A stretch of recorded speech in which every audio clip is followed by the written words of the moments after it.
Everyone, आज हम class 7 का चैप्टर 3 करेंगे। ठीक है, साइंस का, जिसका नाम है फाइबर टू फैब्रिक। आपको पता है 6 क्लास में भी ये सेम चैप्टर है। ठीक है, लेकिन आज हम थोड़े डिटेल्स में पढ़ेंगे।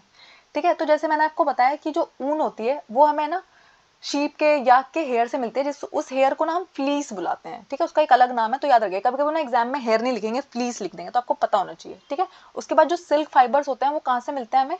रेशम के जो कीड़े होते हैं उनके कुकुन से हमें क्या मिलते हैं? सिल्क फाइबर्स मिलते हैं। ठीक है, तो वूल हमें कहाँ कहाँ से मिल सकती है? शीप से मिल सकती है, गोट से मिल सकती है, याक से मिल सकती है, कुछ और एनिमल से भी मिल सकती है। ठीक है, जिनकी बॉडी पे हेयर्स होते हैं। ठीक है, उसके बाद क्या होता है? हेयर्स भी शीप के पास है ना दो टाइप के होते हैं। एक होता है कोर्स बियर्ड हेयर, यानी कि जो है ना बहुत ही आपके जो बियर्ड के हेयर होते हैं, ठीक है, आपकी दाढ़ी के जो बाल होते हैं वो कितने रफ होते हैं ना।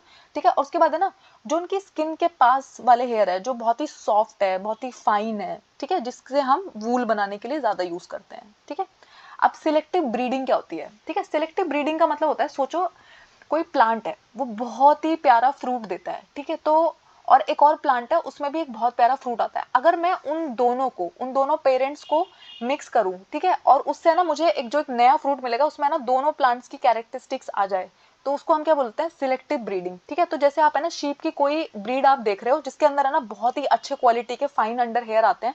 ठीक है, और जब है ना उसके पेरेंट्स को हम इस तरीके से ब्रीड कराते हैं कि वो है ना ऐसे ही शीप को जन्म दे जो बहुत ही अच्छी क्वालिटी के हेयर प्रोड्यूस करे, तो इस पूरे प्रोसेस को, ऐसी शीप्स को ढूंढ के ऐसे शीप्स को प्रोड्यूस करने को हम क्या बुलाते हैं? इस पूरे प्रोसेस का नाम क्या है? Selective breeding. सिलेक्टिव का मतलब क्या है? हमने सिलेक्ट कर लिया कि हमें कैसे कैरेक्टरिस्टिक चाहिए। ठीक है, कैसी हेयर क्वालिटी हमें चाहिए। ठीक है, तो जो याक वूल होती है वो तिब्बत और लद्दाख वाले एरिया में बहुत ही कॉमन होती है, क्योंकि आपको पता है ना याक उसी रीजन में देखने को मिलता है। उसके बाद जो मोहेर होती है, ठीक है, मोहेर है ना अंगोरा गोट से हमें मिलती है, जो कहाँ पे मिलता है? जम्मू एंड कश्मीर। तो ये जो अंगोरा गोट होती है कहाँ पे प्रेजेंट है? जम्मू एंड कश्मीर में। ठीक है, तो आपको ना ये पूछा जा सकता है कि मोहेर हमें किससे मिलती है? तो मोहेर हमें अंगोरा गोट से मिलती है, और अंगोरा गोट हमें कहाँ पे मिलती है? वो जम्मू कश्मीर में मिलती है। उसके बाद जो कश्मीरी गोट होती है ना, उसका जो फर होता है वो इतना सॉफ्ट होता है, इतना सॉफ्ट होता है, उससे हम क्या बनाते हैं? पश्मीना शॉल। ठीक है, तो पश्मीना शॉल के बारे में आपने सुना होगा ना, कश्मीर में बनाने वाली ऐसी शॉल है, ये बहुत ही गर्मी देती है और बहुत ही सुंदर होती है और बहुत एक्सपेंसिव भी होती है। ठीक है, उसके बाद जो है ना कभी कभी ना हम कैमल, जो ऊंट होता है, उसके हेयर को भी यूज करते हैं। ठीक है, उसके बाद है ना लैमा और एलोपीस है, ये है ना साउथ अमेरिका में मिलने वाली वेराइटी है, जिससे क्या मिलता है? हमें वूल मिलता है। अब देखो, ये कुछ कुछ ब्रीड है जिनसे हमें कैसे कैसे क्वालिटी का वूल मिलता है, और ये कौन से स्टेट में मिलती है ये मैंने बताया। ठीक है, तो जो लोही होती है, लोही जो ब्रीड है, उससे है ना हमें बहुत ही गुड क्वालिटी का वूल मिलता है, और ये कहाँ पे मिलती है? राजस्थान और पंजाब के रीजन में। यानी कि जो लोही गोट है ये कहाँ पे मिलती है? राजस्थान और पंजाब में। फिर है रामपुर बुशेर, इससे ना हमें ब्राउन कलर के बाल मिलते हैं, ब्राउन कलर का फ्लीस मिलता है, ये उत्तर प्रदेश और हिमाचल में मिलती है। उसके बाद नाली, जिससे ना हम कारपेट वूल, आपके पता ना आपके घर में ना कारपेट होगी ना, कभी कभी जो फ्लोर पे इतनी सुंदर हमने कारपेट बिछाई होती है, तो नाली वैरायटी जो होती है उससे हम क्या बनाते हैं? कारपेट वूल बनाते हैं। यानी कि कारपेट बनाने के लिए जो वूल हम इस्तेमाल करेंगे, ये कहाँ पे मिलती है? राजस्थान, हरियाणा और पंजाब में। ठीक है, उसके बाद आता है बकरावल, जिससे है ना वुलन शॉल, यानी कि जो शॉल्स हम ओढ़ते हैं ना, वो हमें मिलती है। ये कहाँ पे मिलेगी? जम्मू एंड कश्मीर में। मारवाड़ी, जिससे है ना कोर्स, यानी कि जो इसके वूल की क्वालिटी होगी ना, ये बहुत ही चुभने वाली होगी, कोर्स होगी, ये गुजरात में मिलती है। उसके बाद आती है पटनावड़ी। ठीक है, ये हौजारी के लिए हौजरी प्रोडक्ट जो आपके होते हैं ना, वो बनाने के लिए यूज होते हैं। ठीक है, ये भी गुजरात में मिलती है। ठीक है, अंगोरा गोट से हमें क्या मिलता है? मोहेर मिलता है। ठीक है, अब है फाइबर टू वूल। अब हम फाइबर टू वूल कैसे जाएंगे? तो सबसे पहले ना हमने क्या किया, सबसे पहले हमने वो शीप सेलेक्ट कर ली, रियर कर ली, ब्रीड कर ली। ठीक है, और शीप जो होती है वो हार्बीवोर होती है, यानी कि वो घास और पत्तियां खाना पसंद करती है। ठीक है, अब उसके बाद हम क्या क्या करेंगे? अब हमें ना सबसे पहले हमें ना शीप का फ्लीस जो है, जो हेयर्स है, उसको उतारना शुरू करेंगे उसकी बॉडी से, और इस प्रोसेस का नाम है शेयरिंग। ठीक है, तो जब है ना हम उसको गोट को टकला कर रहे होते हैं, ठीक है, अगर आपने 3 इडियट्स मूवी देखी है, तो अब आपको पता है वो लोग जब आमिर खान से मिलने के लिए जाते हैं, तो वहां पे ना बहुत सारे बच्चे क्या कर रहे होते हैं? मशीन से ना वूल की स्किन को उतार रहे होते हैं, मतलब हेयर्स को उतार रहे होते हैं, स्किन को नहीं, हेयर को उतार रहे होते हैं। तो इस प्रोसेस को हम क्या कहते हैं? शेयरिंग कहते हैं। ठीक है, उसके बाद जो शेयर्ड स्किन आपने निकाली, उसको है ना बहुत अच्छे से साफ किया जाता है, ताकि उस पर जो भी डर्ट, ग्रीस, डस्ट जो भी लगा हुआ है वो सब कुछ साफ हो जाए, हट जाए। तो उसको हम क्या बोलते हैं? स्काउरिंग बोलते हैं। फिर स्काउरिंग के बाद हम क्या करते हैं? सॉर्टिंग करते हैं। ठीक है, उसके बाद है ना बहुत सारे फ्लफी फाइबर्स निकलते हैं जिनको हम बर्ड्स बोलते हैं, उनको उससे निकालने जाता है। अब ये बर्ड्स को आप कैसे पहचानोगे कि बर्ड्स क्या होते हैं? तो अगर आपके पास है ना कोई सुंदर सा स्वेटर है, तो आपने देखा होगा ना उसमें रुआ रुआ जो आ जाता है ना, वो तो वो रुआ क्या होता है? वो बर्ड्स होते हैं, ठीक है। तो उसको हम रिमूव कर देते हैं। अपने स्वेटर्स में से भी तो हम उसे रिमूव कर रहे होते हैं ना घर पे जब कभी ऐसा हो जाता है, ठीक है। उसके बाद हम क्या करेंगे, अब फाइबर को ना हम डाई कर देंगे। बहुत सुंदर सुंदर कलर की वूल आते हैं ना, तो ऐसा तो नहीं होता ना एनिमल के ऊपर भी ऐसे pink colour, orange colour, blue colour, नहीं, वहां पे तो वो कुछ ही कलर्स में प्रेजेंट होती है। तो उसके बाद हम क्या करते हैं, फाइबर को बहुत अच्छे से डाई कर लेते हैं, सुंदर सुंदर अपनी पसंद के कलर से हम डाई कर लेते हैं। उसके बाद क्या करेंगे, अब उसको है ना हम यार्न बनाना शुरू कर देंगे, ठीक है। अब यहाँ पे ना एक एक्स्ट्रा पॉइंट आपको याद रखना है, पॉइंट टू बी नोटेड में, जो बैक्टीरिया होता है एंथ्रेक्स, वो है ना एक डिजीज आपको कॉज करता है जिसका नाम है सॉर्टर डिजीज, ठीक है। ये एक फेटल ब्लड डिजीज है, यानी कि अगर आपको ये बीमारी हो जाएगी ना तो आपकी जानलेवा बीमारी है ये, ठीक है। तो ये किसकी वजह से होती है? बैक्टीरिया एंथ्रेक्स की वजह से। अब क्यों मैं आपको इस चैप्टर में ये क्यों बता रही हूँ, क्योंकि यहाँ पे है ना एक एक्स्ट्रा टेबल दी हुई है जिसमें ये बात उन्होंने बता रखी है, तो समटाइम है ना एग्जाम में पूछ लेते हैं, ठीक है, आपको पता होना चाहिए।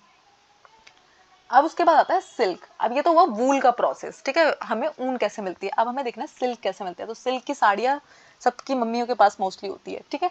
तो सिल्क फाइबर्स में क्या हो रहा होता है, सिल्क फाइबर्स हमें एक एनिमल फाइबर है, और सिल्क पाने के लिए जब रेशम के कीड़ों का उत्पादन आप करते हो, क्यों? क्योंकि आपको उससे सिल्क मिलना है, तो इस प्रोसेस को हम क्या बुलाते हैं? सेरीकल्चर, ठीक है। एक कल्चर होता है एपीकल्चर, एक होता है सेरीकल्चर। एपीकल्चर का मतलब होता है जब आपको है ना हनी पाने के लिए आप है ना हनी बीज को ग्रो करते हो, ठीक है, तो उसको हम बोलते हैं एपीकल्चर। और जब आप है ना सिल्क वॉर्म को रेयर करते हो, किस लिए? क्योंकि आपको फ्यूचर में सिल्क चाहिए उससे, तो उसे हम बुलाते हैं सेरीकल्चर। अब सिल्क मॉथ की लाइफ साइकिल क्या होती है, ठीक है। तो फीमेल सिल्क मॉथ क्या करती है, वो अपने लार्वा को देती है, जिसे हम कैटरपिलर या फिर सिल्क वॉर्म्स बुला रहे होते हैं। सिल्क वॉर्म आगे थोड़ा सा बड़ा होकर क्या बन जाता है? प्यूपा बन जाता है, ठीक है। फिर ये क्या करने लग जाता है, ये अपने आसपास है ना एक प्रोटीन की कोट बनाने लग जाता है, जो इसको है ना जैसे जैसे उस पर हवा लगती रहेगी ना, तो वो क्या करता रहेगा? हार्ड होता रहेगा, ठीक है, और सिल्क फाइबर्स बनते रहेंगे, ठीक है। तो जैसे ये कैटरपिलर अपने आप को पूरा कवर कर लेता है ना, तो इस कवरिंग को हम क्या बुलाते हैं? कुकून बुलाते हैं, ठीक है। और कुकून से हमें क्या मिलता है? सिल्क मिलता है, ठीक है। जैसे अब सिल्क कैसे कैसे टाइप का होता है, ठीक है। तो आपको पता है मलबरी सिल्क, शहतूत की जो पत्ते होती है ना, शहतूत बहुत ज्यादा यूज किया जाता है। मलबरी सिल्क है ना बहुत ज्यादा उगाया जाता है, क्योंकि शहतूत की पत्तियों पे ना ये इंसेक्ट बहुत ही खुशी से खाता है मलबरी लीव्स को, ठीक है। तो सिल्क को है ना मलबरी ट्री लीव्स पे हम रेयर कर रहे होते हैं, ठीक है। हमारे पास कैसे कैसे टाइप का सिल्क होता है? मलबरी सिल्क, टसार सिल्क, एरी सिल्क, मूंगा सिल्क एंड कोसा सिल्क, ठीक है। ये सारे नाम आपको याद होना चाहिए, क्या क्या वैरायटी होती है। मलबरी सिल्क बहुत ही कॉमन सिल्क है, फिर है ना टसार सिल्क, एरी सिल्क, मूंगा सिल्क, कोसा सिल्क, आपको याद होने चाहिए सारे नाम। क्योंकि होता है, सोचो उन्होंने ऑप्शंस में ना आपको 4 ऑप्शन दिए कि मलबरी सिल्क, टसार सिल्क, एरी सिल्क, और यहाँ पे ना उन्होंने मूंगा की जगह कुछ और लिख दिया। तो आपको पता होना चाहिए कि मूंगा एक वेरायटी होती है सिल्क की, और ये वाली नहीं होती है जो उन्होंने लिखी होगी, ठीक है। सिल्क को है ना सबसे पहले चाइना में ढूंढा गया था। तो पता है ये इसकी ना बहुत ही इंटरेस्टिंग सी स्टोरी है। एक लेडी है ना चाय पी रही थी, तो पेड़ से ना कुछ उसके उसमें गिरा, कप में कुछ गिर गया, तो उसने देखा कि उसमें से ना बहुत सारे रेशे रेशे निकल रहे हैं, ठीक है। ऐसे करने से क्या हुआ, उनको सिल्क का पता चल गया। बहुत सालों तक है ना चाइना ने बाकी कंट्रीज को ये बात नहीं बताई, ठीक है। वो सिल्क को अंदर ही अंदर प्रोड्यूस करते रहे, ठीक है, बहुत हो गए। और बहुत सारे दूसरे कंट्री के लोग क्या करते थे, चाइना जाते थे और वहां से सिल्क को लेके जाते थे, और जिस रास्ते से वो सिल्क को लेके जाते थे उसका नाम आज भी क्या है? सिल्क रूट, ठीक है। तो जो कुकून होता है उसको क्या किया जाता है? सन में रखा जाता है, यानी कि उसको पहले बॉईल किया जाता है, स्टीम किया जाता है, उसको है ना सूरज में फिर सूखने के लिए रखा जाता है। उससे क्या होता है, जो उसके फाइबर्स होते हैं वो बाहर निकलने लग जाते हैं, ठीक है। थ्रेड उससे आप बाहर निकाल सकते हो, और इसको हम क्या बुलाते हैं? इस प्रोसेस को, जब हम थ्रेड्स को बाहर निकाल रहे होते हैं, धागे को बाहर निकाल रहे हैं, इस प्रोसेस का नाम है रीलिंग ऑफ सिल्क, ठीक है।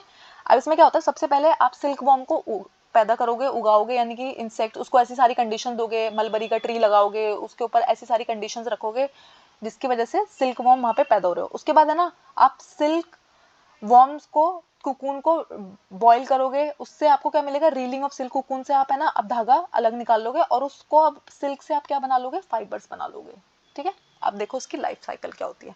सबसे पहले क्या हुआ, फीमेल मौत ने है ना बहुत सारे मलबरी के लीव के ऊपर बहुत सारे अपने अंडे दे दिए। ये अंडे धीरे धीरे बड़े हुए और क्या बन गए? लार्वा स्टेज पे आ गए, ठीक है।